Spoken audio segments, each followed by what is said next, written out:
Hello, here's a video that introduces you to Microsoft Visual Studio Code, how to configure it so that it can implement the live server plugin, as well as introducing you to the 3 ways to include CSS in your web design.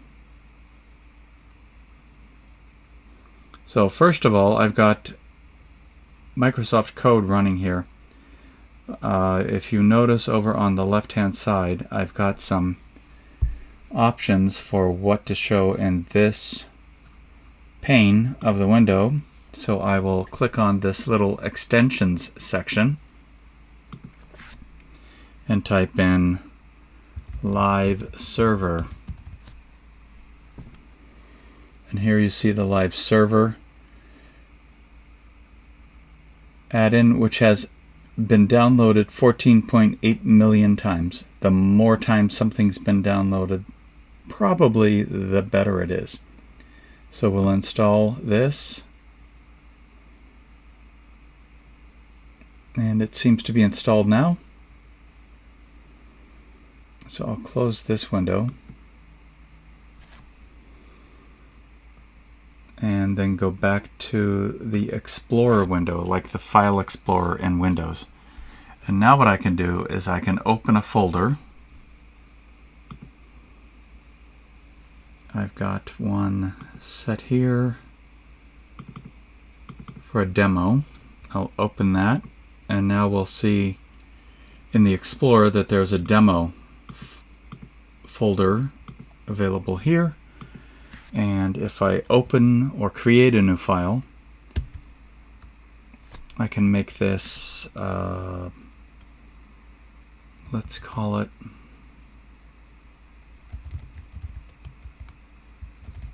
intro styles.html. So now it's officially an HTML file, and if I use the Emmet plugin to get the automatic file folder, I just typed exclamation point and then selected one of the 2 options, and now I've got an intro_styles.html file. Call it how to do styles, and I'll save that. I will also do a new file called styles.css, just for later. So there are 3 ways to do styles in HTML. You can put the style information inside of individual tags. You can include the style information at the top of an HTML file in a style block inside of the head block, or you can have an external file with CSS information. And for that, you'd use a link element in the head block to point to the CSS file. You'd, of course, have to give the right path to the CSS file. And there's a little subtle difference here in that when you do inline styles, they have to be in quotes, whereas normal or plain CSS does not require quotes. So here's a very simple empty HTML file. What I could do is put in an H1.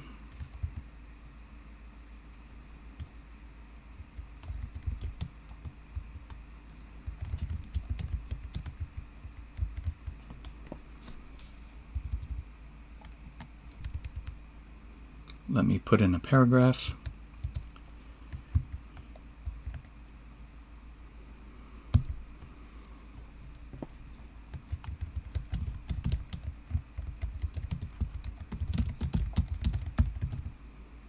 And I'll save that. What I can do at this point is right-click in the window to say Open with Live Server.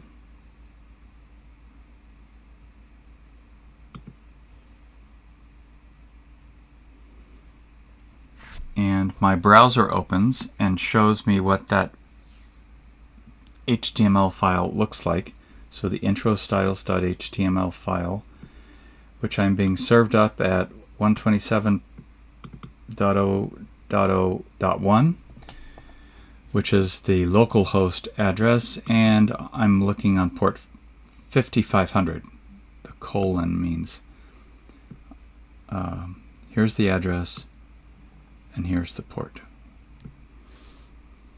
Back in the editor, though, I can add an attribute for the H1 heading that I'm using here called style, and in it I can put inside of a pair of quotes the HTML. Inside the pair of quotes I can add the CSS information that I'd like. So for example, I can say I would like a color property to be set to blue. Let's try that. I'll save it and then see what the server delivers when I ask to see that. And you see that now my H1 is in blue. The plain text looks pretty much the same. Looks exactly the same, actually. And then I'll go back here. And for this,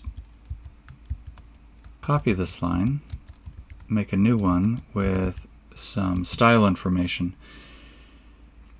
In the first tag, I'll go style equals, and I'll say font family. And let's go with Helvetica. I'll save it. Take a look at this. So now I've got a page with a blue H1, then an unaffected paragraph, then a paragraph that's got the style directive to use an Arial, or sorry, Helvetica font. I hope you can see that.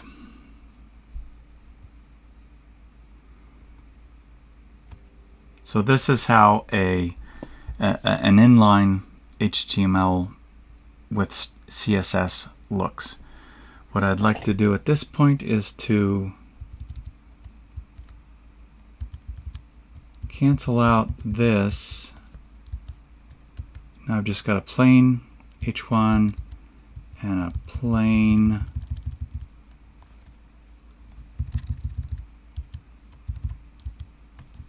P.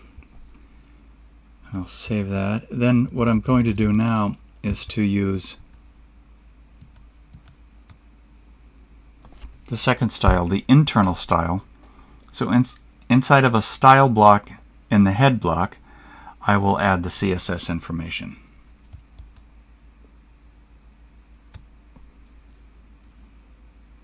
So up here in the head block, I'll add a style.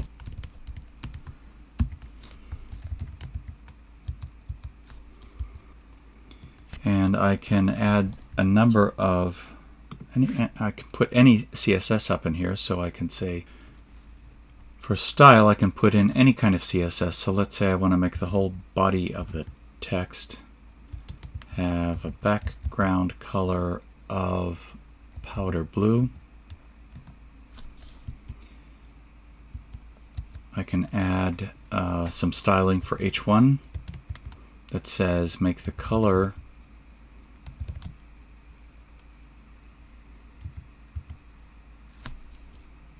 blue.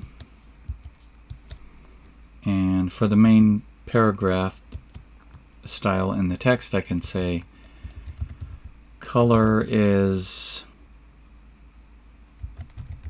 light blue.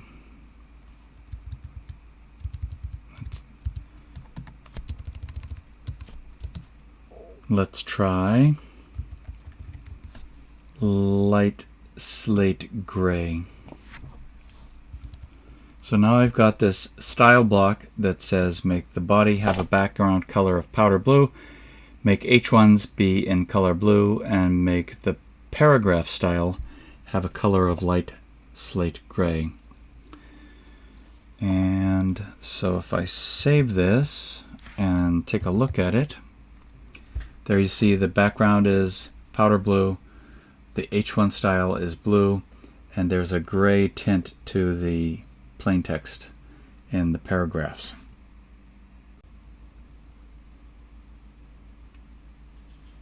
Okay, now for the third way to include CSS, I'm going to remove this style block,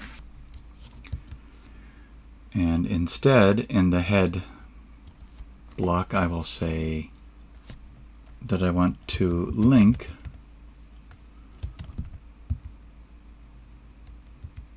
to a style sheet, and I need to give a pointer to where the file is, so I'll use an href, and I will call it styles.css. I need to give that quotes on both ends, and that corresponds to this styles.css file that I've got in the same directory.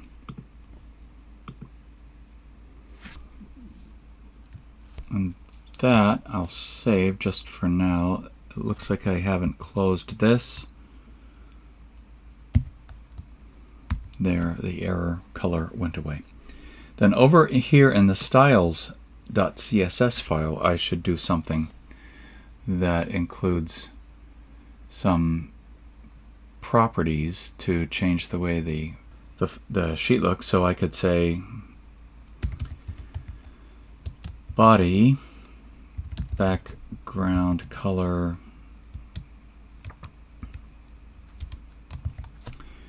and then let me find something subtle like dark khaki.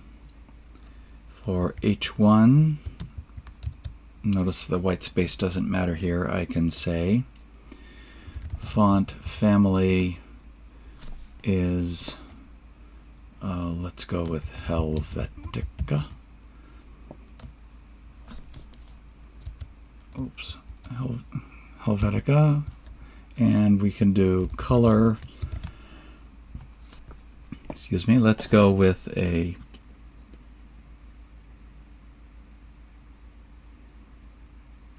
light slate gray for that color, and a semicolon.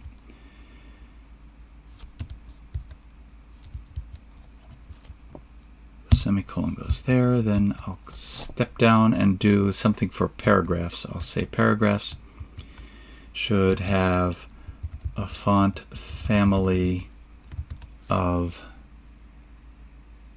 Verdana and a color of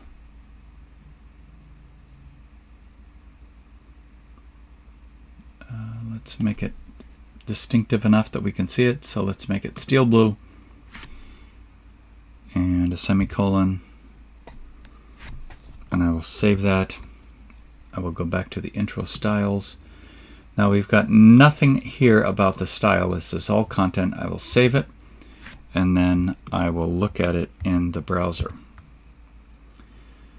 and boy, that background color is pretty nasty. So at this point I might want to change it. The contrast between H1 and P is pretty good, but let's go back and fix that background color. This was in the body section. Dark khaki. So let me do the colon and call up the menu.